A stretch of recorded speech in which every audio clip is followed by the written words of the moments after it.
Yes. What's happening, everybody? I think I got this the wrong way. Okay, there we go. Now I got the microphone the right way, and now this unplugged. But here we are for Ask Weezy, everybody. It's 10 o'clock. It's Wednesday night, and it is time to talk about this card. Find out if you have any questions that you want to ask me about this card. And let me get the settings here and get the correct camera on. There we go. All right. And I've got all my stats ready. So, this is an interesting one. We've got a pay-per-view card, UFC 289, Nunes versus Aldana, and I'm really interested to see what Amanda Nunes looks like at the weigh-ins here. I'm interested to see what Aldana looks like at the weigh-ins because Irene, her last two fights have been at 140. And Nunes, we've known that she's struggled on the scales, trying to get down to 135 in the past. So, and so is Charles Oliveira in the co-main event. So, weigh-ins are going to be very important for this event, as they always are. You always want to see if everybody's professional, has made weight, and oftentimes one of the best signals that something's about to go wrong for somebody is that they're a veteran, a longtime veteran of the sport, maybe 10, 15 UFC fights, and then they miss weight for the first time. That's something that you usually know there's an injury. Something's going on. They're not going to be at their best. So got to watch out for these weigh-ins. And, it's a good card.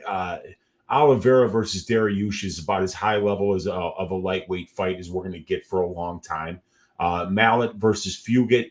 Couple of good prospects there, even though Fugit's not really prospect age and neither is Mallet. They're both good fighters, and they're in exciting fights. Ige versus Landwehr is going to be fun. Anders versus Barrio is going to be very fun. I mean, the hometown guy in Barrio there. Not hometown, but home country. Nasruddin Imavov versus Chris Curtis is going to be a striker fan's delight. Jazz Divisius versus Maverick. We're going to see Maverick trying to take that next step, and she's fought better competition than Jazz Divisius, but now her wrestling is going to be tested. And we saw it not look great in the Aaron Blanchfield fight, but that's Aaron Blanchfield. So nobody's putting Jazz Divisius and Aaron Blanchfield in the same category, but, Jasmine's got very good wrestling and she's big for the weight class. So we're going to see Jasmine try to wear on Miranda. It's going to be interesting to see how she tries to handle with that.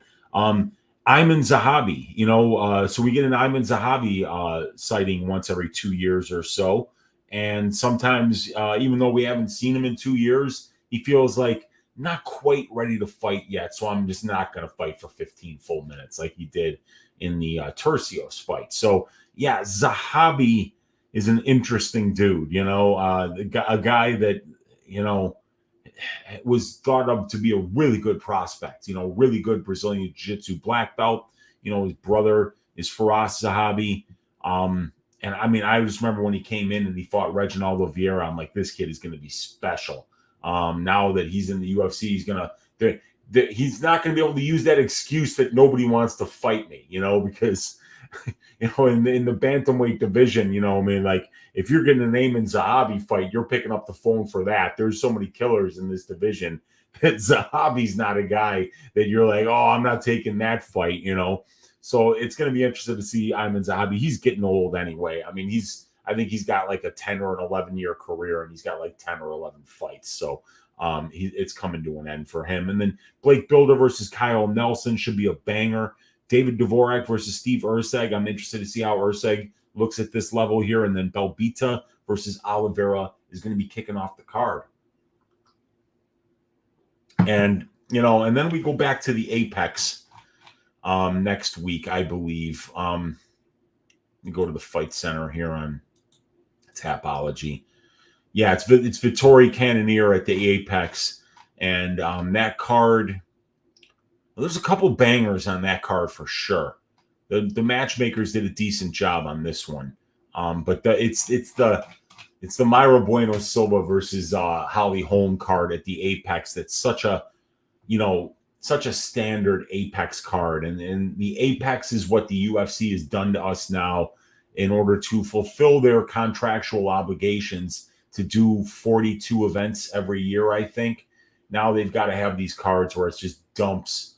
You know, you dump all the shittiest fighters. You're going to cut half of them, and you just make a card out of it. You fulfill your contractual obligations, but you know, if we didn't have this Apex, they wouldn't be able to put together cards like that. They would have to be a lot more mindful of making every card watchable, you know, and it allows them to be able to, you know, some of the Apex cards they actually try to put on an event that's actually going to be watchable, but most of the time you can tell it's just they're fulfilling a contractual obligation. It's like the jaded cop that's got like 1 year left on the job, and and they're just gonna show up. They're gonna do absolutely nothing. They're gonna call in sick every chance that they get. They're just not gonna respond to any calls, and they just want to coast into retirement so that they can enjoy not being a cop anymore. And this is them. Like that's what the Apex is kind of like. It's like, all right, look. We got 7 shit shows left to put on this year. Let's dump all these bums on one card. ESPN won't be able to sue us, and then we're gonna make our money, and our stockholders will be happy. But yeah, it's like Disney wins, the stockholders win, and the UFC fans get screwed. So yeah, I'm really not a fan of these Apex cards, but we've got a pay-per-view card coming up here, and it's not the best of the pay-per-view cards, but it is something that should be really fun, especially if these dudes show up to fight. What's going on with you guys in the chat here? We got my guy Victor De Jesus in the room saying, "Oi, yes, what's up, Weezy in chat? What's up, Victor? Good to see you hanging out in here, man." Rob Lawrence saying, "Oi, what's up, Victor? Weezy, what's going on, Rob? It's good to see you hanging out in here too." We got Jester in the room saying, "What's up, Weezy? Let's get it, brother. Let's go, man." Yeah, and we got Robert Pop saying, "Nice jacket, Weezy. Thank you." It's actually kind of warm in Chicago, but we've got the air conditioning in here going, and it's like right below me, so sometimes I get a little bit chilly when I'm here in the lab doing my stats work. So I'm dressed up like it's wintertime, even though it's absolutely beautiful here in Chicago. Ohio State 03 is saying early looks for that greasy four-legger. Yeah, there's some like what I'm looking at for that is I want that last leg to be the Amanda Nunes money line. That's a big fat line that we can wind up hedging out on if we've hit the first 3 legs. A bet that I made today was the fight starts round 3 for the Blake Builder versus Kyle Nelson fight. Let me share my screen with you guys. Hang on just a second here. All right. There we go, you guys. And I'll put up the Blake Builder bet here. It's a trifecta bet on my prop template here. And this is the Nelson Builder fight. And the fight starts round 3 at minus 115 over here. It's a 53.5% implied probability when we have the minus 115 line. Fight starts round 3 65.3% of the time for in the featherweight division when fights are scheduled for 3 rounds. So that's, it actually happens 11.8% more of the time than what we're paying at 53.5% here. And then we see that Kyle Nelson has went into round 3 in 4 of his 6 UFC fights, and Blake Builder in his only UFC fight. So 5 of their 7 combined UFC fights have went into round 3. That's 71%. So when we compare that 71% to the 53% price of the line, we're getting a 17.94% break on that price. So, when we compare this number to this number, it's a 12% savings. When we compare that number to that number, it's an 18% savings. And when we compare that number to that number, 6% more. So all 3 of the metrics that we compare to each other all show that this line is underpriced. So the fight starts round 3, and even stylistically, I worry about a Blake Builder submission. He's a very slick submission grappler, very opportunistic.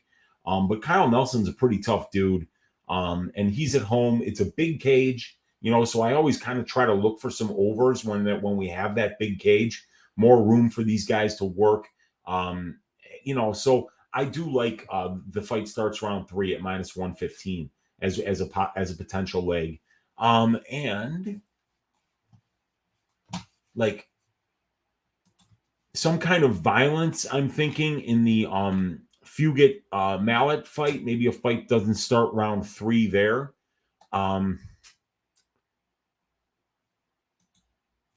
Mallet Fugit fight doesn't start round 3 is -200 on DraftKings, and Mike Mallet, all of his wins are inside the distance in round number 1. Even Fugit and Mallet outside of the UFC, 13 of their 17 fights finished in the first 2 rounds. So that's 76.5%. It's 3 out of 4 here, 75%. Both of these guys are very dangerous. So I could see, if we go to the sports book here, go to MMA, UFC. Got to refresh it sometimes. There we go. All right. So if we do the Amanda Nunes money line at -315, if we do to start round X, to fight to start round 3 for Nelson Builder. If we do Mallet Fugit fight doesn't start round 3 at -200, that brings us up to +269. So now we need to find something that's going to be right around that plus money, maybe +110, +120, get this to like around a +600 or so.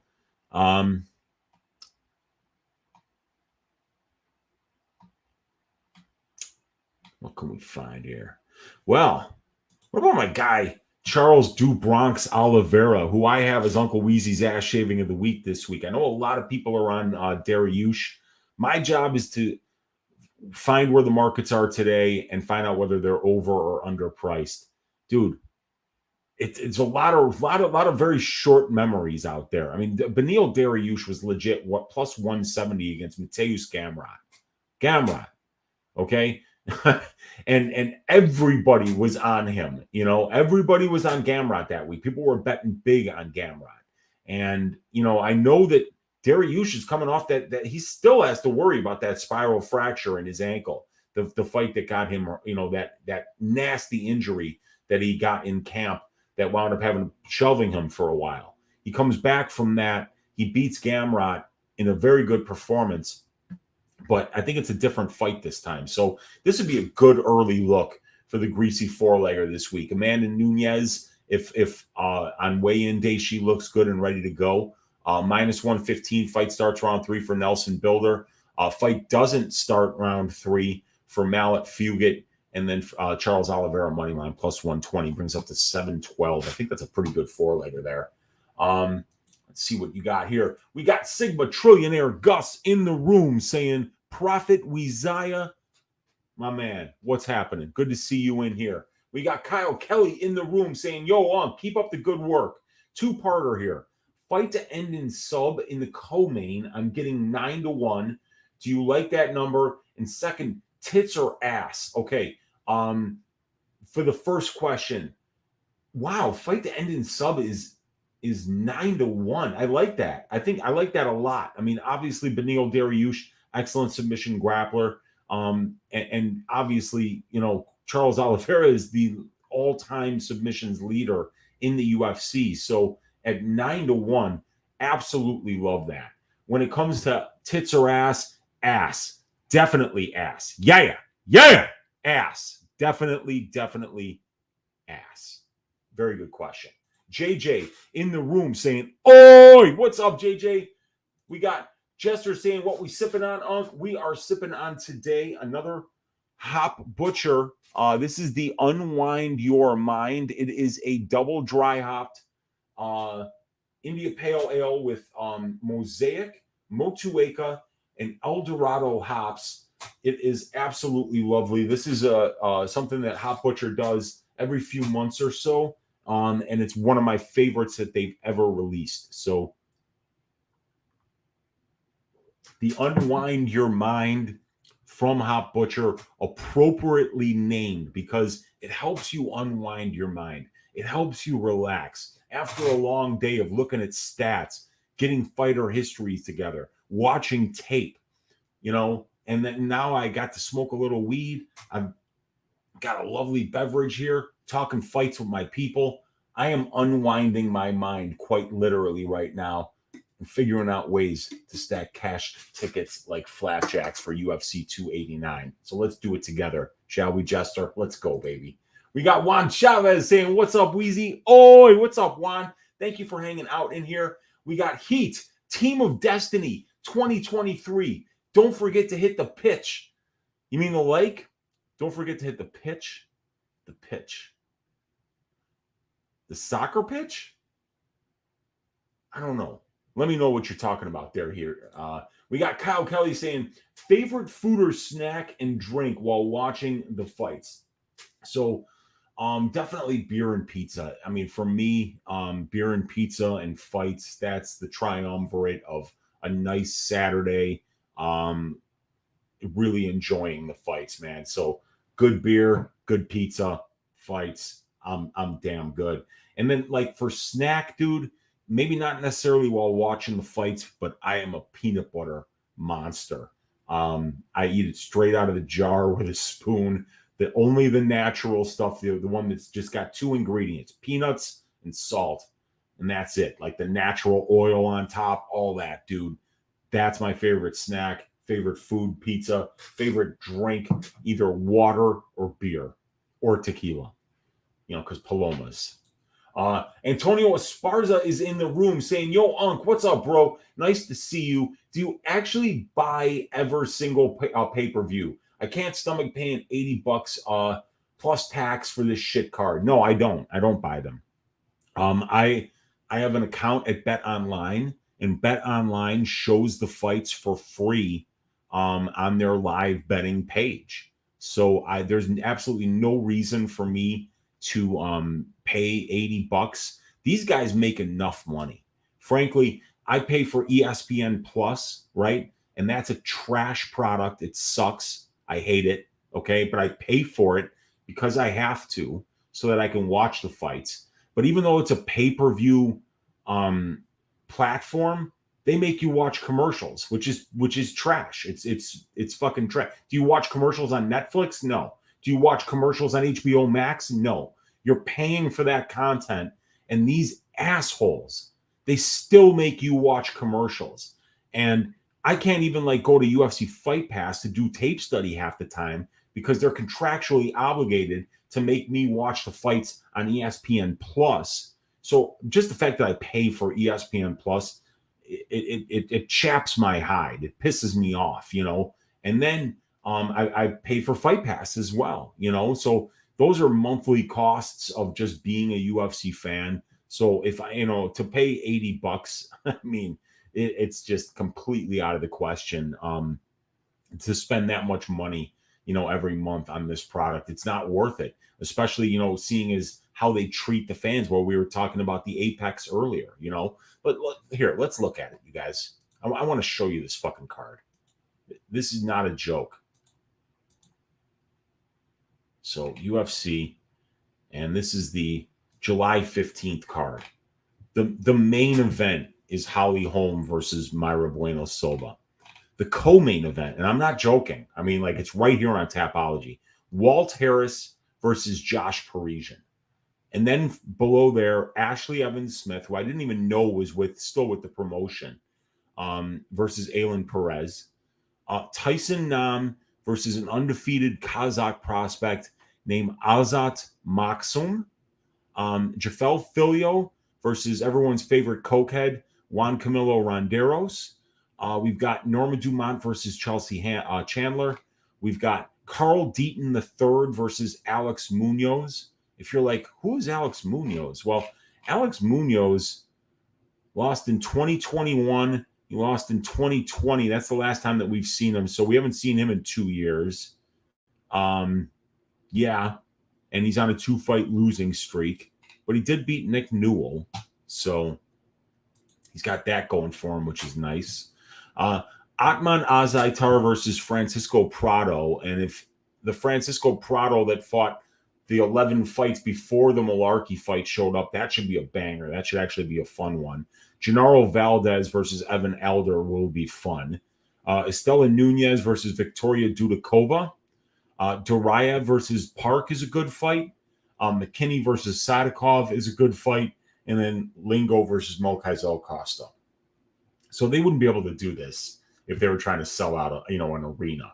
If they were in Boise, Idaho, if they were in San Antonio, Texas, if they were in Chicago, Illinois, they would not even dream of putting on a card like this. So, when they're treating their fans like that, my loyalty to the organization, even as somebody that, follows this basically for a living, I create content based on the UFC. I have about as much loyalty to them as they have to me, which is none. So yeah, I don't pay $80 for the pay-per-view. I'm going to watch it on Bet Online. MMA Tubby is in the room saying Aldana by decision via Patty Pimblett decision. Yeah, I think that's one of the narrative things that's really kind of going around this week, everybody, is that, the UFC wants Irene Aldana to be champion because, Mexico right now is white hot. They've got interim champion in Yair Rodriguez. They've got a champion in Brandon Moreno, Alexa Grasso, and now if Aldana gets a win here, that makes 4, and they can, have a card in Mexico City later on this year that will be, just huge. So that is definitely one of those narrative things that's kind of going around right now, and we'll see. I mean, I was on the wrong end of that Patty Pimblett, Jared Gordon. I had Jared Gordon for 1 unit at plus 500 by decision. So that one hurt. That was a 6-unit swing for me. That was rough. We got the world's smartest man and the greatest physicist to ever live, Rick Sanchez. What's going out? He's saying, what's up, Unc? Glad to be here. It's good to see you, Rick. Thank you for hanging out, my man. We've got Keith Offenlock saying, Nate the Train, thoughts on a 2nd or 3rd round sub? I don't think so. I think if he finishes Ige, it would be by sub because Ige is just so damn tough. But I don't think Ige's tapping to anything. I don't think he's finding his way into those kind of chokes that Nate the Train has. Got great front chokes, but I definitely do see that fight is going to probably go the distance if Ige doesn't knock him out. I think a finish only prop on Dan Ige is a solid look this week, but it's Nate the Train, and he's a stud. I love this dude, even before the UFC, going and getting a belt in ACB is just, or Fight Nights Global. I forget what it was, but in one of those Russian promotions, he's out there getting a belt when they were bringing him in to lose. Dude, this guy is so much fun to watch. So I'm really looking forward to it. Let's see. Yeah. And saying, if you catch my drift, I catch your drift about the Patty Pimblett decision. I know exactly what you're talking about, unfortunately. We got Christian Jenkins saying prize pick plays incoming. So let's look at it. I've already got one play, my play that is just a 2-legger right now. And it is the Blake Builder under 96.5 fantasy score, because in order to get over 90 points, you're gonna need like a 1st or a 2nd round finish, or you're probably gonna need a finish, because if you go to decision when you're only getting 20 points for a decision win in prize picks, that means you need to score about 5 points per minute if you win by decision in order to even sniff that kind of score. And it's really hard to do because Blake is not like this crazy wrestler, right? He's not the kind of guy that's going to go out there and get 4 or 5 takedowns against somebody. And Kyle Nelson's got decent takedown defense. What he's going to need to do is really kind of spark Kyle, drop him, and then need to jump on his neck like a club and sub type of situation. Or if he does get the fight to the ground, man, Blake's got really good BJJ.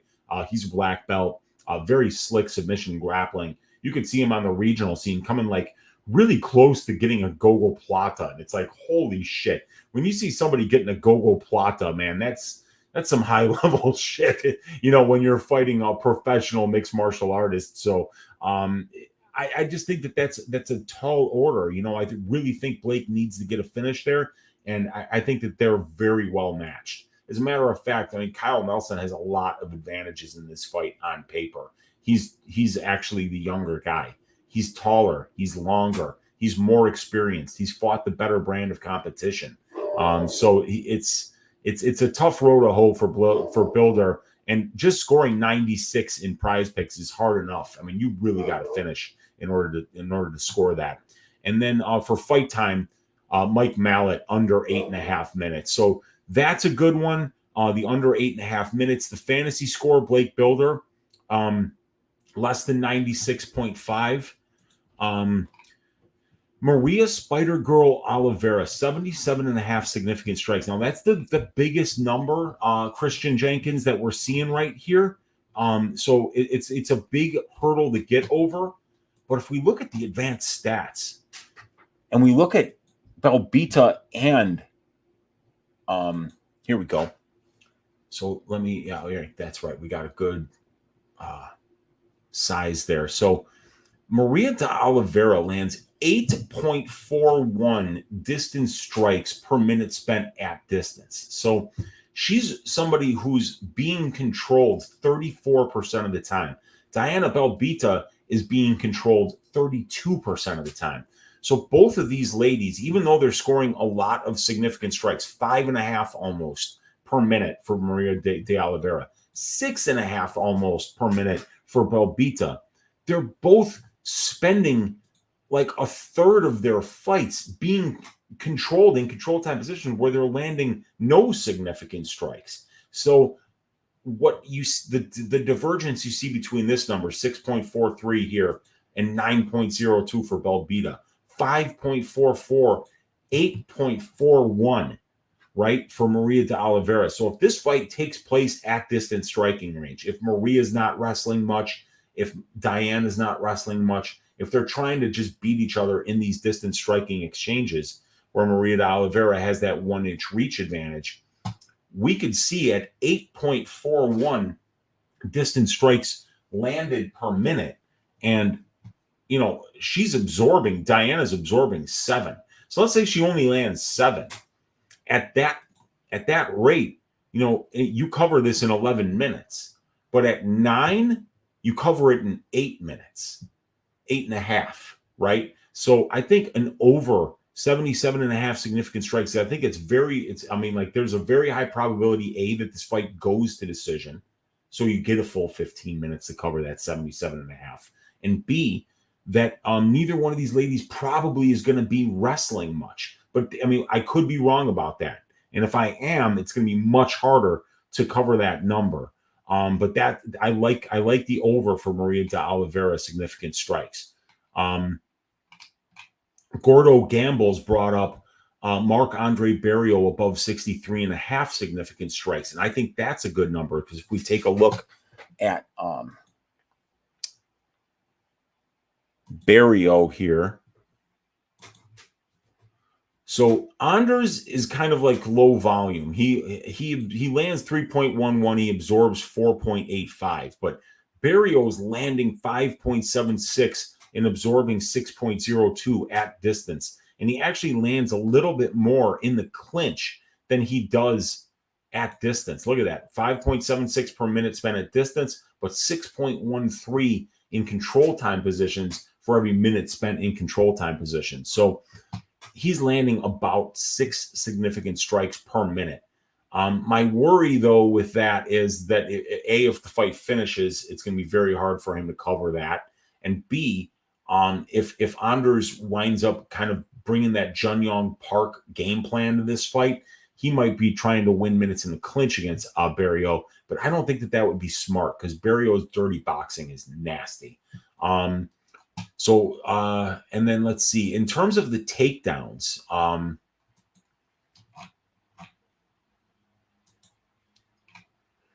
I think Builder probably lands less than 2 takedowns. Let me look at Kyle Nelson's takedown defense.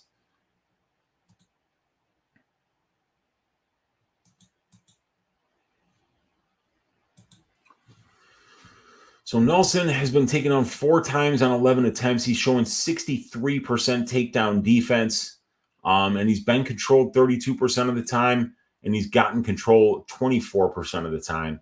Builder 1 for 7 on his takedown attempts in only 1 fight against a guy in Shane Young who's got pretty solid takedown defense in his own right. So, I just don't see Builder wrestling a whole lot on the regional scene. So, I mean, he probably stays under 1.5. Maverick going to be trying to take down Jazz Devicius. I think that if Maverick were smart, if she fought a smart game plan, she would wind up being under 2 takedowns, because Jazz Devicius is the one that needs to wrestle. She's the one with the bad striking. Miranda Maverick could keep this fight standing for 15 minutes. She easily wins it. So I don't think she's going to need to wrestle.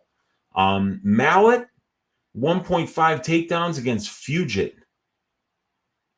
I mean, the fight would have to go long enough to get 1.5 takedowns, for one thing. Interesting.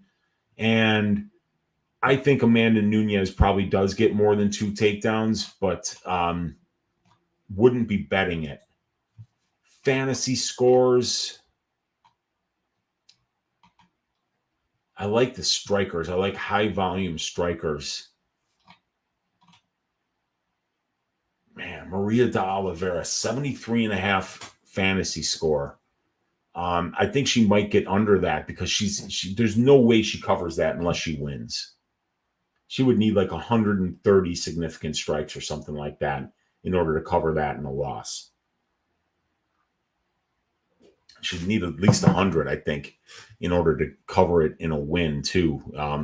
So very interesting there.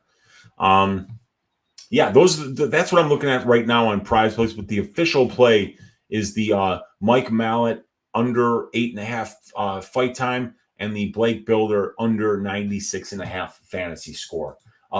Barkley's saying nice sweater, and that's a guy that wears some really nice sweaters, dude. So appreciate you, Charles. Thanks for checking in, brother. We got Justin Deep Brar saying Man City, Dan Ige, Taylor in boxing, parlay putting 2,000 on that. I like Ige, but I can't speak to the Taylor pick or to the Man City pick. So, but Dan Ige, I definitely does. I think he gets the job done.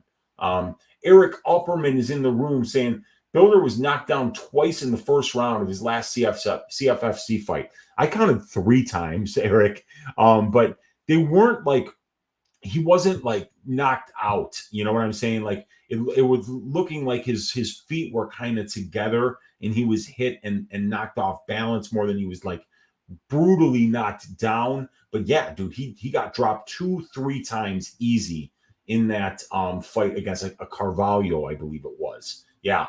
But he's very durable too. That's why I like the over that's why I like the fight to start round 3 for that one. JJ saying over 1.5 or 2.5 on Zahabi Arichi Lang. Let's look at it.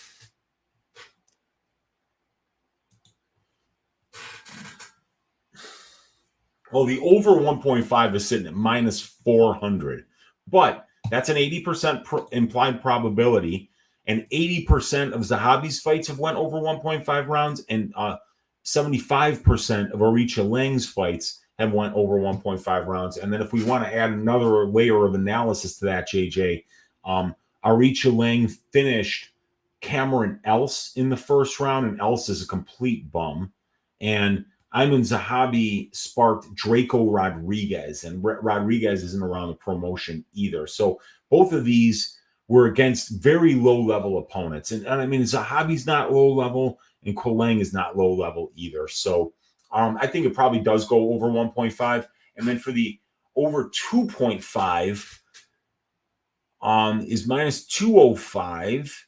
And I would say that both of them, like the prop template thinks that these are similarly priced here, that these are similarly priced, and that these are, they're both priced really good. They're not bets that I would be making. I wouldn't be laying minus 205 there. This could be a parlay piece, this minus 400. I think it probably hits. Yeah, I think I like the over 1.5 better than the over 2.5 for this one, JJ. My guys, Chronic Combat Conversations in the room. Weezy, we need to know about your hair care routine for those luscious locks. Okay, very important. First step, right? Can't overwash your hair, ladies and gentlemen. That's a bad, bad mistake. When you're somebody like me who has that, Eastern European heritage, the Greek heritage, we have a lot of natural oils all over our body, everywhere, but they're in the hair too. So, like this hair, we're going to get that natural wave. Here, let me just so you guys can see it a little bit closer. We're going to get that natural wave.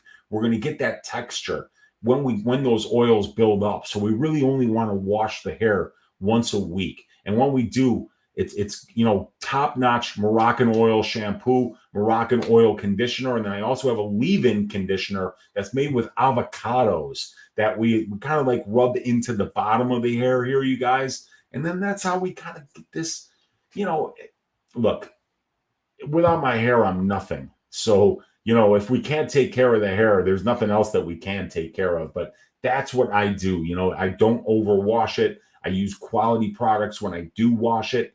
And, just try to take good care of it, brush it a little bit. It's very simple. I believe that simpler is better when it comes to hair care. Chronic Combat Conversations crew. That's 4 C's. It's a lot of C's. We got Gogo Flamingo in the room saying, yo, Unc. My first Ask Weezy in forever and a day. How you been, man? Dude, things have been busy. And it's just going to get busier. We're in the midst of a 13 straight week UFC schedule. It is an absolute put your balls in a vice crusher right now that we're in the midst of. So a lot of stuff going on, and I'm desperately trying to continue to upgrade the Patreon so that more people will support my work and allow me to be able to continue to do this full time, because it's content creation is not something you want to do if you want to get rich. Let me just tell you that. But by providing better and better analytical products like the prop template that you see, right here, like the new stat sheet, which if you guys haven't seen this stat sheet yet and you're wondering why some of these, are coded in red and yellow and green, it's because I've conditionally formatted all of these cells, and I've done it for every different weight class. I've created a template for women's 115 all the way up to men's heavyweight. And I've embedded the divisional averages into this spreadsheet. So you can see it right here. Kyle Nelson lands 2.85 significant strikes per minute. And then we see right next to that, we see a negative 0.9.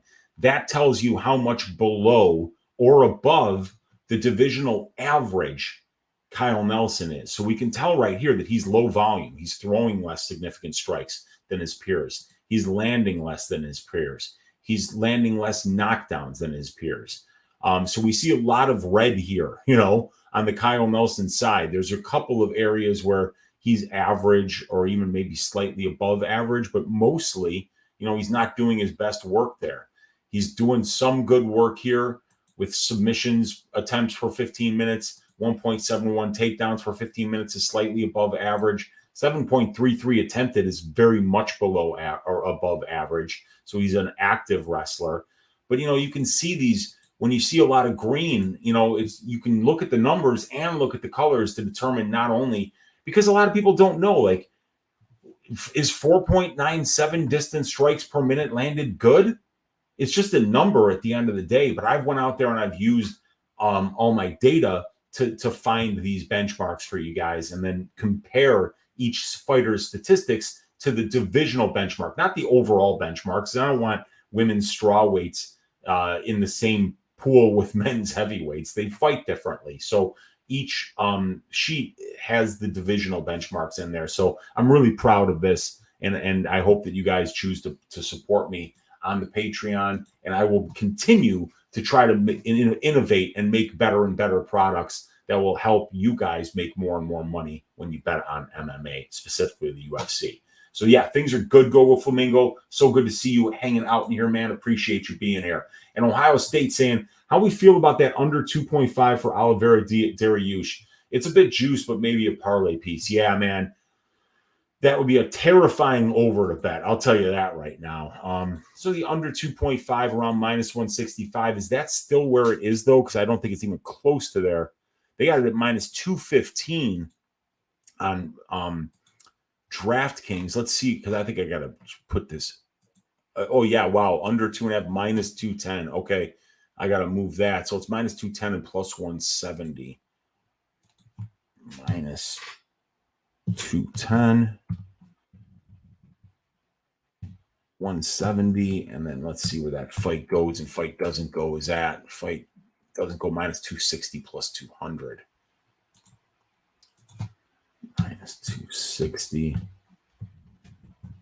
200. So yeah, they're juiced to the tits. I mean, they're overpriced by 21% when you compare it to the benchmark, but they're really not that much overpriced compared to the sample size of fights that we have. And because it's an Oliveira fight, you got a guy who's around 80% of the time, being under 2.5 rounds, not going to decision. So he's the exact archetype of fighter that you want to target when you're looking for violence bets, because he forces his opponents to fight, a non, like you can't plan for chaos. It's not something that you can have a game plan for. Sometimes when somebody's just like marching you down and fully ready and willing to take one or two to land one, it doesn't allow you to be able to kind of like be technical, to point fight. It just forces a fist fight that's not technical, and then it winds up taking guys like Dariush who want to be technical and forces them into something that's not the game plan for them. And then that's when finishes happen. When you get into that part of the fight where shit, I didn't plan for this. How the hell did we get here? That's when the finishes happen. So I like violence in this fight, but it is very, very expensive. So we got to be very careful about it. What I like a lot more is because, like, I think if this fight goes to decision, we could see Beneil Dariush getting takedowns and just staying safe on top. And Oliveira has never showed the best takedown defense. And he's perfectly willing to play jiu-jitsu off his back and lose minutes there. So I think that there is actually a chance that this fight does go to decision, and that Dariush, if he has some success eating up some minutes with his clinch control and with his wrestling, it's obviously a possibility, but I'm definitely meaning that this fight finishes inside the distance, and I think it's going to be Oliveira that gets the finish. But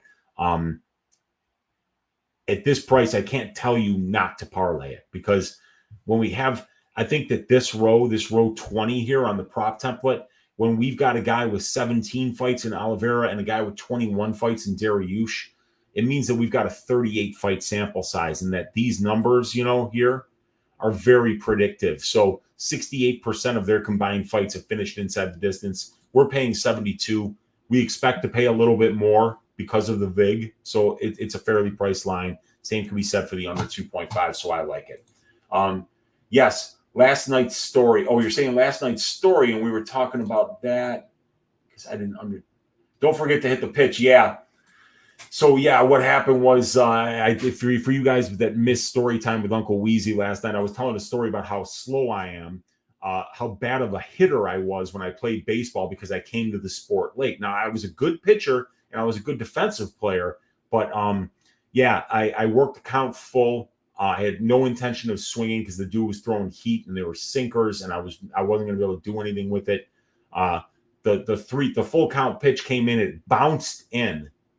And but the umpire, I guess, had dinner reservations or something. He wanted to get out of there. He called me out, but because it bounced in, the catcher didn't catch it. So I needed to run down to first, because even though I struck out, because the catcher didn't catch it, if I could make it down to first before he could throw it there, the game would have still went on and we probably would have won. But because I'm so slow, and because I was arguing with the umpire over the ball strike call, which is obviously a ball. You can't call a pitch that bounces to the catcher a strike, but my head got out of the game. I argued instead of running. By the time I realized it was time to run, I was too slow to make it down to first, got thrown out. So yeah, I can't hit the pitch. That's the problem. That was always the problem with Weezy. So yeah, the speed was definitely a problem, but I was also a bad hitter. So that's not good. We got the pitch in the dirt. Yeah, definitely not hitting pitches in the dirt, man. David Barista's in the room saying if Charles fights off his back, he wins by submission. If Charles fights on his feet, he wins by submission. What's the scenario that he wins by decision?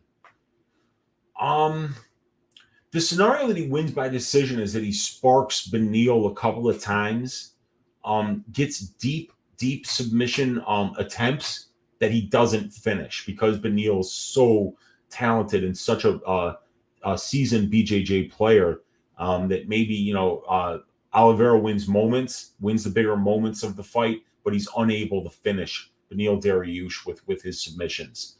Maybe he gets to his back a couple of times and is just looking for the rear naked choke. And Beneil's just so smart about fighting the hands and being defensive that he gives up the minutes but doesn't give up the moment. So, I mean, I guess there is a scenario where, there's a scenario always, you guys, for anything, even when it, like for Na Liang to win by decision. It can happen. It's a fight. Anything can happen. JJ saying Beneil round 3 plus 1,000. The one that I like for round 3 is Fugget. Fugget round 3. What's that at? Round props. Round of finish. Adam Fugget round 3 plus 1,400. I like that. Because we've never seen Mallet really outside of the first round, much less in the second and the third. He's had one fight that got out of the first round in his entire career. And that was a draw. So yeah, I think Fugget round 3 could be a good look at plus 1,400. Because Mallet might gas. We don't know what his conditioning looks like outside of round 1. Let's see. Is Charles and Maria related? No, they're not. There's so many Oliveiras in Brazil that they're not related that I know of, and they don't even train at the same camp. So Maria Oliveira is Piranha Vale Tudo, I believe, and then Charles Oliveira is Shootbox Dio Lima. Ice Viking saying peanut butter and magic mushroom sandwiches. Oh, I've had those before. That was another story time with Uncle Weezy. I think you remember very well, Ice Viking. Marcus Williams saying, what was your favorite and worst UFC bet you made so far for 2023? Why? That's an excellent question from my guy, Marcus Williams at the Nubian Bookstore. Best bet, worst bet. What was I really? Let's see if I can find some. Daniel Rodriguez's money line against Ian Gary was not good, but I probably would make that bet again. Man, I bet Phil Hawes against Ikram Aliskerov. I look like a moron there. So I think my favorite bet so far has been Anthony Hernandez's max bet at minus 190 versus Edmund Shabazian, because it was something I planned on max betting when the line dropped. I was expecting him to open around minus 175. He opened at minus 325. And I just said, you know what? No. But then the Shabazian love started coming in, and I saw the line move. And I exercised patience. I waited. I don't think I could have even gotten it better. I think I could have gotten it for a minute or two on Bet Online at minus 189. But I timed it perfectly. I laid the wood on it. I was very confident that he was going to win that fight. So being able to hit that max bet on Anthony Hernandez and him fighting and actually looking not just minus 190, but he looked minus 350 by the time that fight was over. He absolutely broke Edmund Shabazian, and that's how he wins fights. I loved that bet.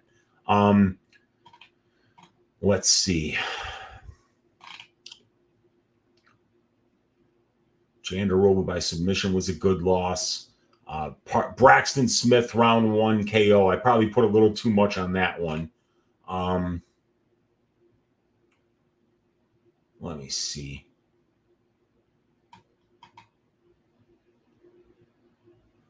Gomez versus Francis Marshall. Brady Heastand versus Batgarel. Both good plus money numbers. Loved that one.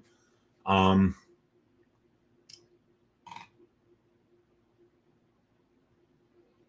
like, what are some really bad ones that I've had? Andrea Lee should have won.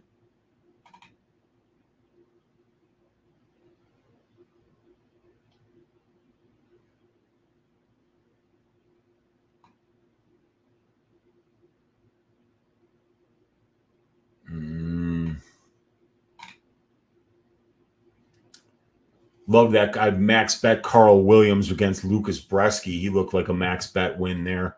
I'm trying to find something that I really regret doing because you asked for a bad bet, and I certainly don't want to say that I don't make bad. Oh, yeah, dude. I mean, like, probably the worst bet was Lena Landsberg to beat Myra Bueno Silva. It was plus 320.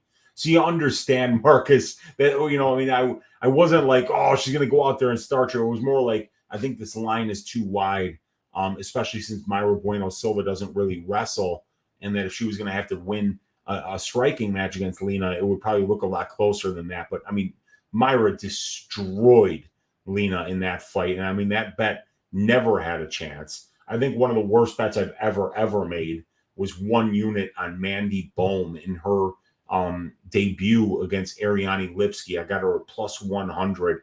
She got the shit kicked out of her in that fight. So that was a pathetic bet. But this year, I mean, that Landsberg bet was pretty bad. I made a big bet on Landsberg Silva to go over 2.5 rounds, and Lena Landsberg went into Myra Bueno Silva's guard with 15 seconds left in the second round, and then wound up getting knee barred like 3 seconds later. And I screamed, Lena, no, don't go into her guard. And then as soon as she did, I'm like, this fight's going to be over. And it was over immediately. Myra Bueno Silva's guard is incredible. Let's see. It was under 2.5. Tia Lulin against Jun Yong Park, Marcus Williams. That's a bad bet. That is a bad bet. And then I shorted both Bum Fiend brothers. That made me look like a fucking moron. Yeah, those are the bad bets, I would say, man. Brian Battle versus Rinat Fakhretdinov, plus 150. He was not even close to being in that fight. Dennis Tialulin versus Jun Yong Park, plus 199. Horrible bet. Lena Landsberg versus Myra Bueno Silva at plus 320. Horrible bet. Those are the worst bets that I made. And ESPN Plus does suck ass. Yeah, I mean, they're the worst. They're the absolute worst. What a horseshit product. What a horrible corporation. I can't stand them, man. Jared Curry. Oi! A 5-round Holly Holm main event is an act of domestic terrorism. Thank you, Jared. Thank you. You said it better than I could say it myself, and I run my mouth for hours every week on the internet. Thank you for summing it up so succinctly. I really appreciate that. DJ saying, I win the worst Apex event ever fan experience for the $5,000 tickets for Blanchfield Andrade. Co-main event, Wright versus Zach Pauga. What a horseshit fight that was. Edit. We bought tickets when it was Sandhagen Vera. Fuck Dana. There you go. Yeah, there you go. $5,000 for that trash card. My God. And then you don't even get to see Sandhagen Vera either. Unbelievable. Kevin saying, yo, Weezy, did you check out Chris Curtis and Sean Strickland's new podcast? Compelling stuff, haha. Well, I mean, I don't know, man. Like, I don't know if I'm smart enough to listen to Sean Strickland. That dude is so high level, so intelligent, that I kind of, like sometimes, I mean, maybe I'm small, yeah, as a person, but like being in front of around people that intelligent makes me feel less than. So I don't know if I'm going to be able to pick up what they're putting down, but I'm a big fan of both of the way that they fight. Love Chris Curtis, love Strickland. I'm sure it's probably worth a listen. Anything with those two cats. OKK saying, does Weezy have Maverick to win? Yes, I'm picking Miranda Maverick to win. And I've been taking a long look at Jasmine Jasdavicius by decision all week. If I do pull the trigger, it'll be small. But I'm really interested to see how Maverick deals with the wrestling of Jasdavicius, because Jasdavicius' wrestling and submission defense are both very good. And if those look good on Saturday, could be a very close fight, in my opinion. Antonio Esparza saying, I can't believe Du Bronx is the dog here. Did people forget he literally finished Chandler, Poirier, and Gaethje back to back to back? He's going to spark Dariush. Well, he's the ass shaving of the week this week, my man. So I'm right there with you, Antonio. You know, we're talking about a guy who's was on an 11 fight win streak before he lost to Islam. And I've been saying it all week. I mean, how are you a plus 170 dog to Mateus Gamrot, and then you're minus 150 the next fight against Charles Oliveira? Oliveira only lost to Makhachev, you guys. Kevin, where's that podcast at? It's on YouTube. It's called The Man Dance or something like that. But yeah, it's I think it's The Man Dance on YouTube. As a matter of fact, let's just look, right? Your Uncle Weezy can help you out. If you're asking questions on Ask Weezy, it's my job to. And by the way, we can tune in to Ask Weezy right here, right now. There's 39 watching. We can go The Man Dance, I believe it's called. Podcast. There you go. The Man Dance with Sean Strickland and Chris Curtis right there. And they just started this thing up. 144,000 views. So even though they've done one show and I've done hundreds, they're absolutely dusting me on views. So congratulations, Sean Strickland and Chris, the Action Man Curtis. Yeah, The Man Dance, 8 days ago, I believe that this is their first show. So yeah, they are on and they are ready to go for your listening pleasure. Is Maria and Charles related? No, they are not, that I know of. We've got Justin J saying, howdy, Uncle Weezy. What's up, chat? What's up, Justin? We got Lord Timmy saying, Oliveira has a higher ceiling, impressive hand speed. I love the pressure, too. It's the pressure, the variety of weapons that he throws. Great Muay Thai. Good straight punches, but like big-time kicks, too. I love the kicks, the flying knees, the flying kicks. Dude, like Oliveira can just catch you with shit because you never know what's coming next from him. He's just emptying both barrels on you. TBB, what's up, dude? Good to have you hanging out in here. We got OKK saying, Weezy, you got Maverick to win? Yes, I do. Uncle Weezy says, Brandon Ortega. What's up, Brandon? We got, am I stupid? Or does that mean he thinks Maverick will win? Well, I think I'm picking Maverick to win, but the line is wide. It's very wide. Minus 300. That's a 75% implied probability. So I think that Jasmine can win minutes with her wrestling here. So we'll see, though.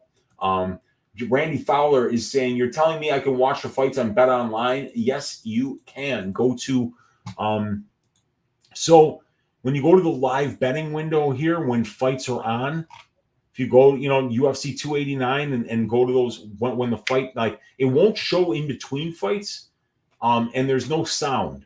But who cares? I mean, if you're a betting man, you just want to watch those fights. So that's what I do, and it saves me $80 that I don't have. Excuse me. Ring a ding ding. I'll make you bet. Benny by KO sub. If I'm wrong, $100. If not, ask Weezy next week with a minimum of 2 story times. But you have to say Mo's line SO3 Treehouse of Horror 2.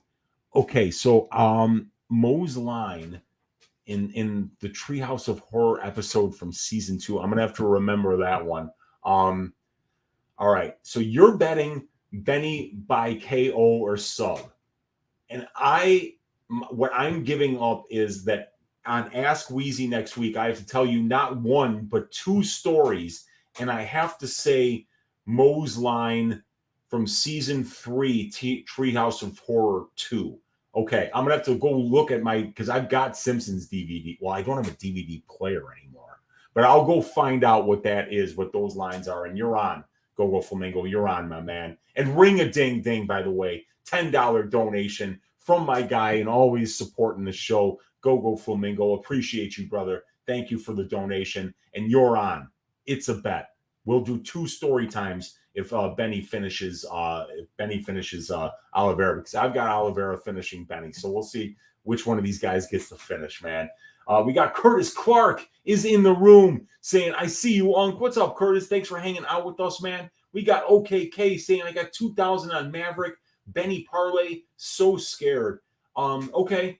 Well, it's $2,000. You know, I mean, you should be scared. If the bet doesn't hit, you're going to lose $2,000. But if it hits, man, at minus 150, you're going to be winning more than $2,000, because you probably got a little bit of plus money on that.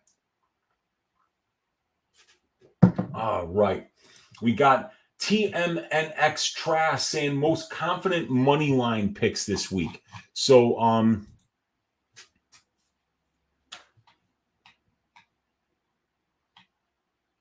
let's have a look-see. I like a couple of plus money spots. I like Chris Curtis at plus 132. I like the Chris Curtis finish only prop.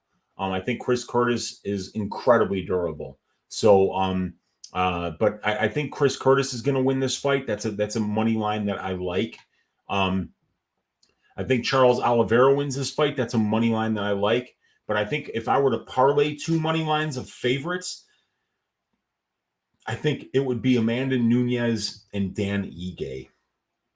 Those would be the 2 money lines that I would feel safest laying the juice on and parlaying together. Yeah, that's what I would do. That's what I would do, man. MMA Tubby saying, Weezy, thoughts on the new Cleopatra movie? I did not even know that there was a new Cleopatra movie, and I have not seen it, so I have no thoughts on it, unfortunately. TMX Trash saying, ahoy! What's up, TMX? Appreciate you, man. You should be fine or screwed. You probably won't die. Exactly. That's how it goes, man. You know, it's gambling. You're either going to win or you're going to lose, and you'll be back next week. So we're going to get it off it. Lord Timmy saying that I saw the next comment, so I laughed. Lord Timmy, Weezy, what would your walkout sign be if you were booked as a late replacement on Saturday's card? Oh, man. That's an excellent, excellent question. I think it would just have to be something that's just got like hip hop, but grimy, dirty, you know. Maybe something like Cats Van Bags by Atmosphere, or I could see something by Atmosphere. I could see something by Brother Ali. I could see like some Gangstar, like Credit Is Due, like some deep, you know, like some deep cuts from Premier and Guru. It would probably be something, I mean, maybe even like Halftime by Nas, but it would probably be something hip hop, or something like, man, I could see like coming out to like some Fuzz or some Ty Segall. Yeah, it would have to be something that's got a little bit of dirt in it, you know, a little bit of grime. That's probably what I would go with. And my God, Kevin's telling me, get the piano off your back, Weezy. By the way, I forgot a key part of the story last night. This is my coach Nelson, who, you know, was busting my balls, and it may have sounded like he was being a prick, and he kind of was, but he's a great fucking dude. I love that guy. He was great, you know, and he was hilarious. So I never minded having my balls busted when it was true and it was funny. But what wasn't funny was Coach Nelson tore his Achilles tendon like halfway through the season. So, and you know, he was like in his late 50s, early 60s, I would say, at the time that I was playing there. And so he had come back and he was like, yeah, you know, so he had like one of the younger TAs like kind, you know, like hitting the fungal balls at us and shit.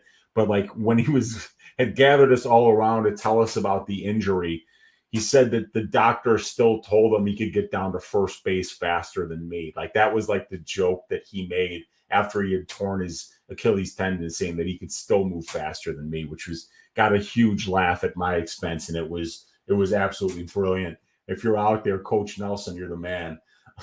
Nigel Lee saying, ring a ding ding. The champ has a name, and his name is Charles Oliveira. People will be reminded this weekend.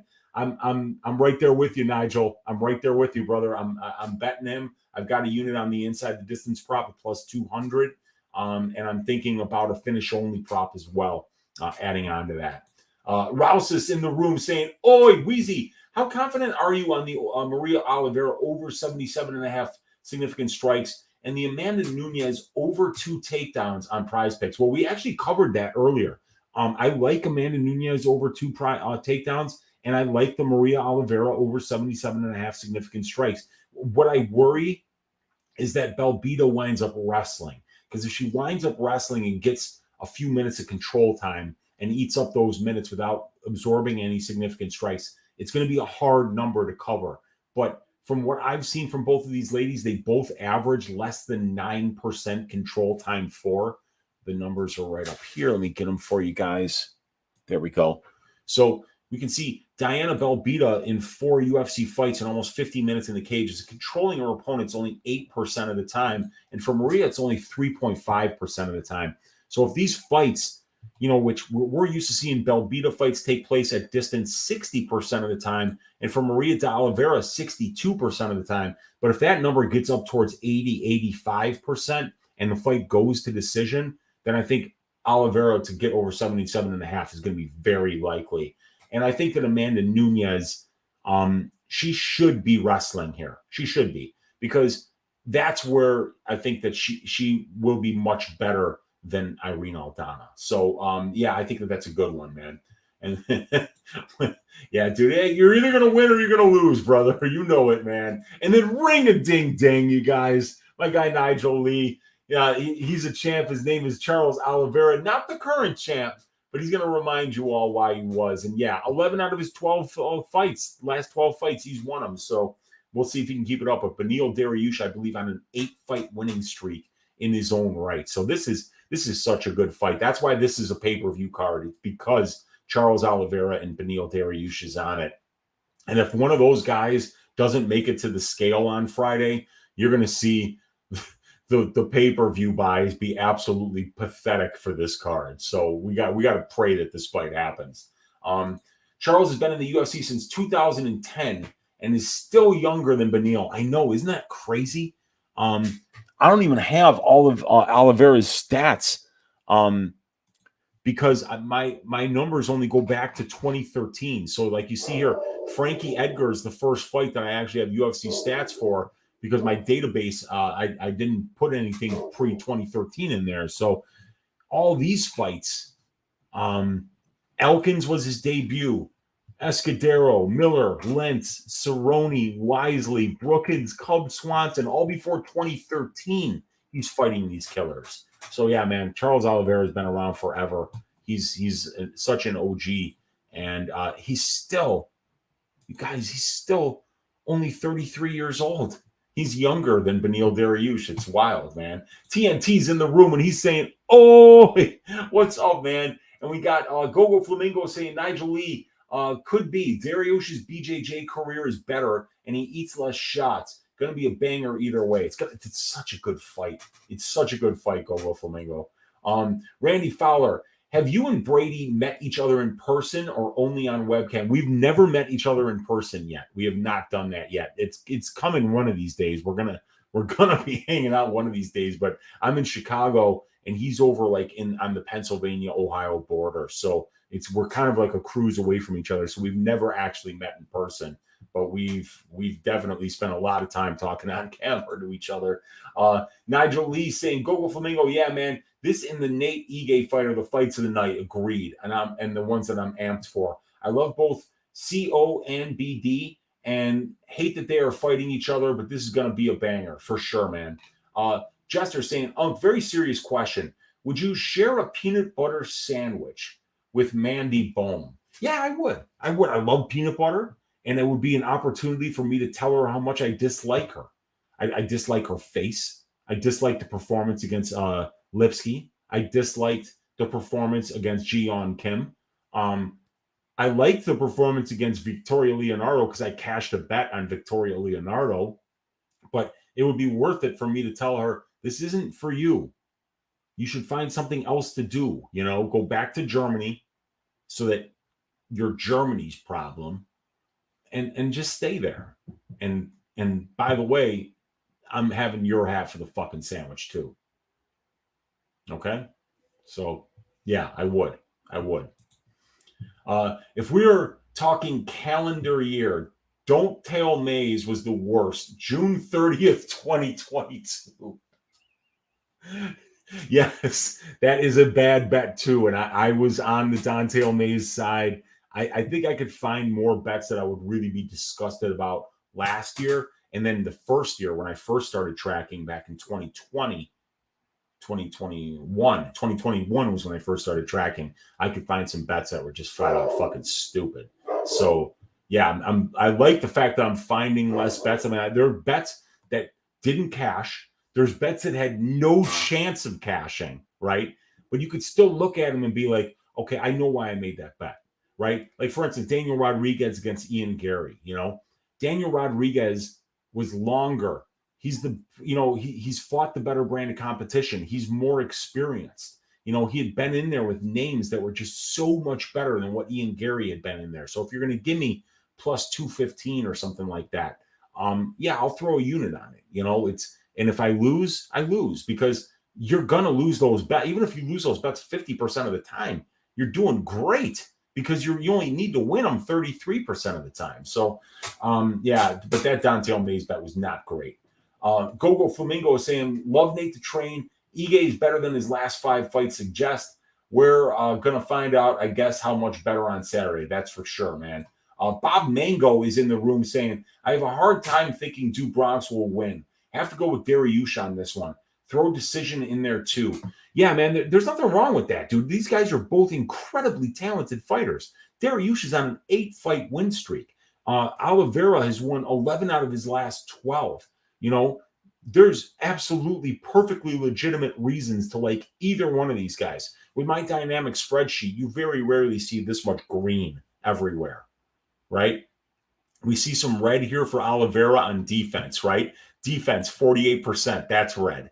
53% distance striking defense, that's red. He absorbs a lot of strikes. His opponents throw more volume than average. He spends a lot less time at distance striking range than most of his peers do. So we definitely see, a lot of defensive holes for Oliveira, but my God, look at all the green here. Look at all the green here for Dariush with winning minutes. This is like the minute winning area of the spreadsheet here. So yeah, very interesting fight, the highest level fight on the card by a mile.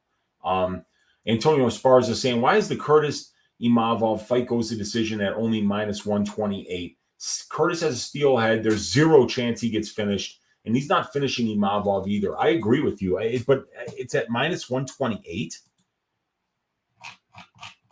because I like that. I'm going to be betting the Chris Curtis finish only prop. I just want to see where it opens on FanDuel, but it's plus 100 on DraftKings. Fight props, fight goes on DraftKings is minus 135. So minus 128. Is that on FanDuel? Where is it on?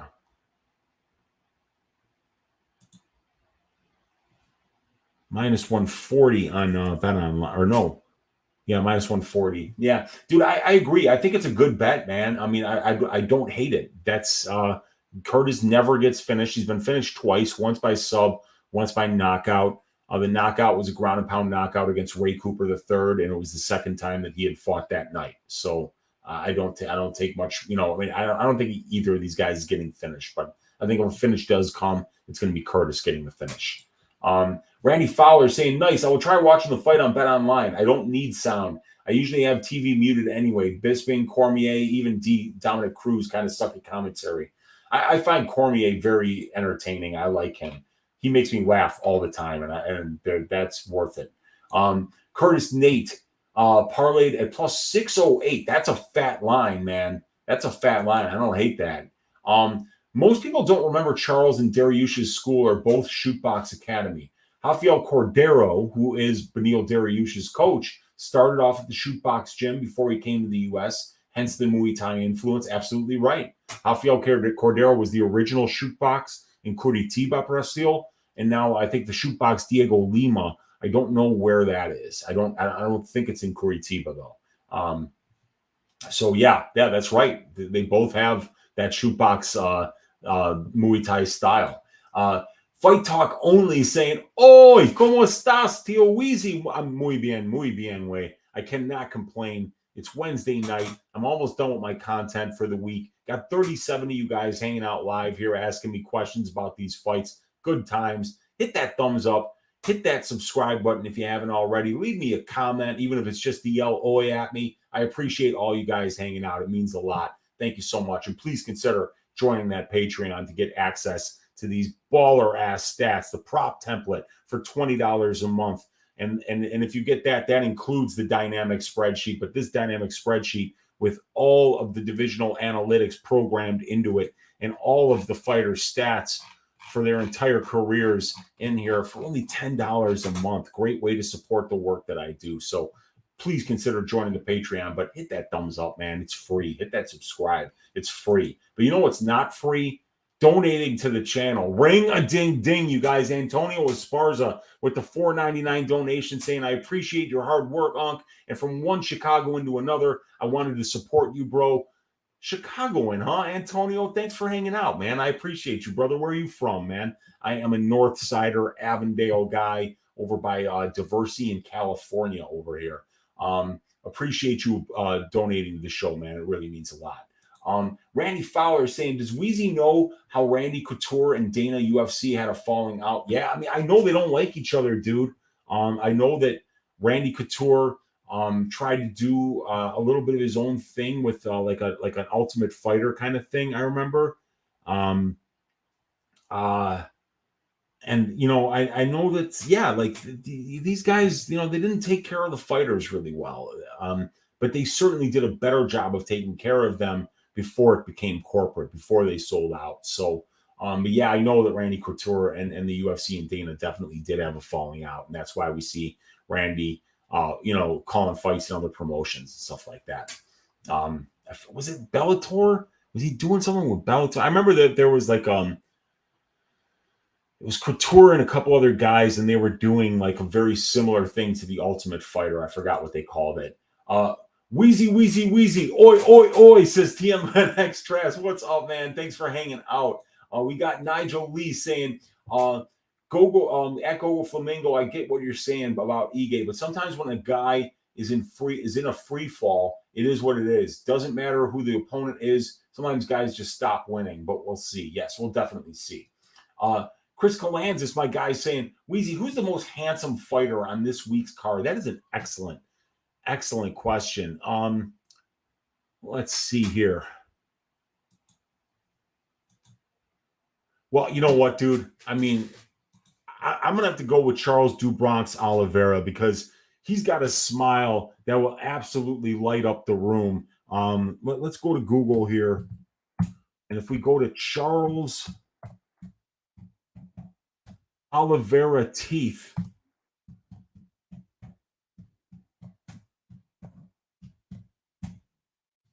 Look at that. Look at those teeth on him. I mean, come on, man. Blonde, the beautiful natural blonde hair, the beautiful smile that could absolutely light up a room. I'll tell you, when I make my first million, Kalanzas, I'm going to my dentist with that picture, and I'm saying, "You're going to make me look like this, and I'm not leaving until you do." But yeah, very handsome man there, Charles Oliveira. Amanda Nunes is very handsome in my opinion. The Mike Mallet. The Mike Mallet picture.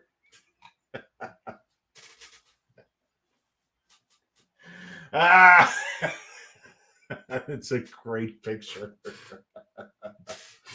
Oh man, I like that one. So yeah, he's handsome. You know. What about Miranda Maverick? Huh?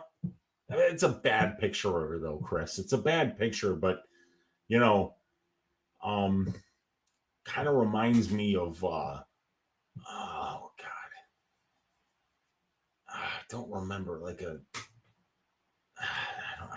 I'm not coming up with it, man. Let's see here. They were saying that Blake Builder, so it was shout out Paul Shaughnessy. He said that Blake Builder looks like the guy that sells you drugs at a music festival, and that Steve Urseg is the guy who looks like he buys them. So I mean, I don't know if that helps you out at all, Kalanzas.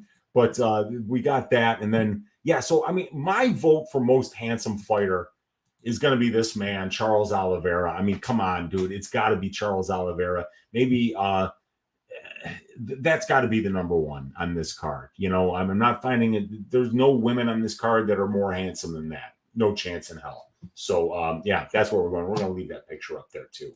Thanks for checking in, Chris. TMNX Trash saying you should start doing a safe two-legger every week too. We do the probability parlay every week on my show Probability that I do with DFS by the Numbers on MMA Engine's YouTube channel. And I believe this week our probability parlay is the fight doesn't go to decision for Du Bronx versus Oliveira. The fight doesn't go to decision for Mallet versus whoever the fuck he's fighting. And then the over 2.5 rounds for Oliveira versus Belbita.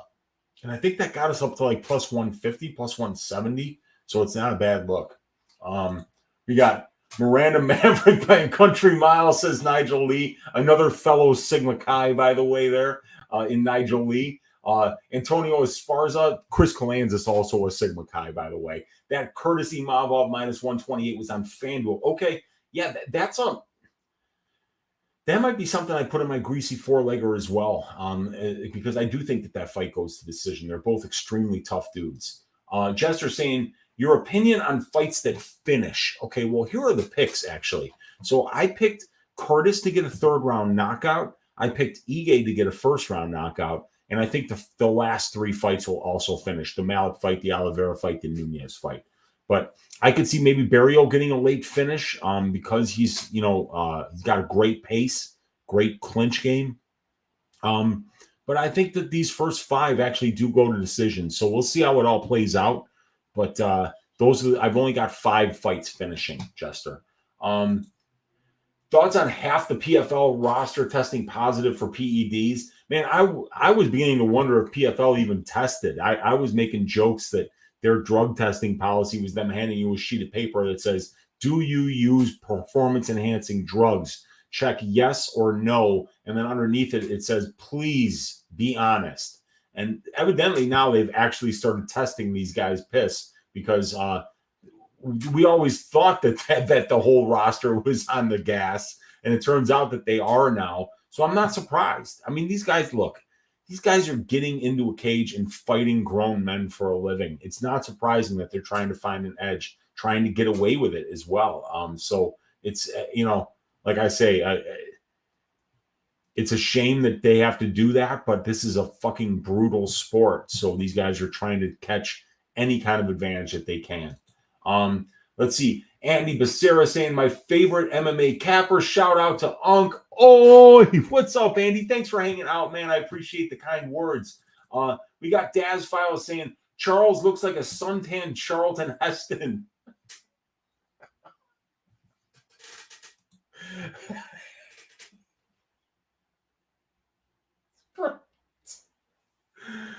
Oh, Lord have mercy. I'm about to bust. Comeback card for me. Let's go. Let's go, man. Let's get it. I lost on the last one, too, Daz Files. All the best cappers. Well, not all of them, but I mean, a lot of the best cappers definitely had bad weeks last week. Seems like all Brazilians have veneers, man. Maybe they do, but I mean, they're not all going to Chuck Oliveira's guy. I mean, that guy is like, that's the Ferrari of veneers right there. It's absolutely beautiful. Vic saying, hey, Unc, my apologies for not being able to participate much in the chats, Discord, or anywhere lately. Been busy as fuck with work and life. Dude, I appreciate you hanging out, Vic. You're always supporting, brother. You're always good, man. It's always good to know that you're being busy, doing what you need to do to bring home that bacon to the family, man. I appreciate you. keep hanging out whenever you can. And always let me know if you got any questions or need anything, man. We got Antonio saying, I'm from Mount Greenwood, Southside area. Do you take anything away from Anders' last fight? He looked absolutely incredible against Dawkins. I'm shocked he's the dog here. Dude, Anders is a tough out for anybody. Dude, the guy's back is as wide as a bus. I thought he won that Jun Young Park fight. I had a bet on Anders for that fight, so I that one was close. Thought I was going to get that at like plus 170 or something. That would have been a nice one to hit, but did not get it. So look, he switched camps. He's over at the MMA Lab, so that's also a very good camp. He was at Fight Ready before that. I don't hate a bet on Anders. He's going to be lower volume. We're going to have to see how he deals with the pressure and the pace of Barrio, but it's going to be a great fight. And he is hot right now. It's just, I think they're very well matched. Daz Files, got to make that money, saying to Vic. Absolutely, man. Hey, Weezy, I'll be in Chicago next week, Friday, hanging out with Patrick, Cody, and Johnny K. Picks at Bellator 297. Let's meet up for drinks. Let's do that. I was supposed to be going out of town next weekend, but I am not. So I will be here, and let's do that. Let's meet up. Let's for sure. Daz Files, what's up, brother? What's up, Vic? Chris Calanzas in Hoke, brother. Yes, sir. Bob Mango saying, that's nuts. You were down the street from me before I moved out to California State. I live off Foster in California. Holy shit. Balmoral. Yeah, I know exactly where that's at. Yeah, man. Because California cuts off there at Montrose, but then when you go a little bit further north there, by like Lawrence is where it picks back up and starts going north again. So I know exactly where you're at. My grocery store is Harvest Time Foods right over there on Lawrence and it's just a little bit east of California there, but that's the best Greek-owned grocery store in the city. And then you got the Halas Bakery right across the street. If you ever need any baklava, you ever need any galaktoburiko, you're all set right there. So great neighborhood, man. And let's see. Hey, bro, hope you're good. Glad you're here. Absolutely, man. And we got Lived. Yes, sir. Daz Miles, my man. Najee Sigma Kai and Hoke Signal Wing Case. You got that right, baby. Let's go. Chris, yes. Can you guess without looking how many round 4 or 5 Charles has been to? I would say none, but we can look right now. But I would say 0. I don't think he's ever been out of the 3rd round. Oh, wait, I can look right on my prop template, you guys. Oh, no, I don't have a 5-round prop template for that fight because it's a 3-round. So, Oliver Dariush. So, the Makhachev fight was scheduled for 5 rounds. Gaethje, Poirier was scheduled for 5. Chandler was scheduled for 5. Lee was scheduled for 5. Max Holloway was scheduled for 5. And if there were any before 2013 that were scheduled for 5, I don't know, but he was never out of the 3rd round. And in all these fights, the Holloway fight was 5 rounds. He lost in the 1st round. The Lee fight was 5 rounds. He won in the 3rd round. The Chandler fight, 5 rounds. He won in the 2nd. Poirier fight, he won in the 3rd round. 1st round, 2nd round. So he has never been out of the 3rd round in his career. But this is a 3-round fight, so we don't have to worry about that with this one. Weezy, get my last comment about the Randy Dana beef. No, well, I mean, like, in terms of Couture, and I mean, like, maybe I didn't catch the actual joke in there, but like, those guys, they don't particularly care for each other. Oh, wait, what did you say then?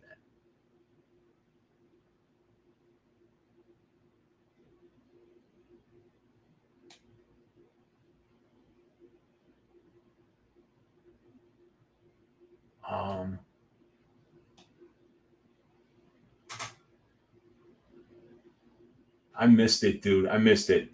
But, I remember you bringing it up for sure. But, yeah, you guys, an hour and a half in, 40 of you guys hanging out. Appreciate each and every one of you. It's been a long week already. But I'm going to be on MMA Propaholics channel tomorrow talking about this card with Lou Betya and MMA Propaholic. I'll be giving you guys a Friday greasy 4-leg parlay for this event. that hopefully we will do better than we did last week where we were 0 for 4. But we hit 2 weeks ago, so we're back on a roll here. Let's keep it going. Antonio Esparza saying, who is this Urseg guy? He's a good grappler, great back takes, very underrated. We'll see what he's got for Dvorak on Saturday. I don't have any money on him, but I don't have any money on Dvorak either. I'm anxious to see Urseg make his debut. He's a good grappler for sure, but and a big flyweight. But appreciate all you guys for hanging out. Thank you so much. Hit that thumbs up, hit that subscribe, and send me a comment on the down below there. Appreciate that too. That helps out with the algorithm. Join the Patreon if you haven't already, if you want access to all these baller ass stats that we've been looking at here today. Let's stack cash tickets like flapjacks for UFC 289. And I'll see you tomorrow on MMA Propaholics channel and right back here on Friday for a greasy 4-leg parlay. Good night, everybody. Sleep well, and let's make some money for UFC 289.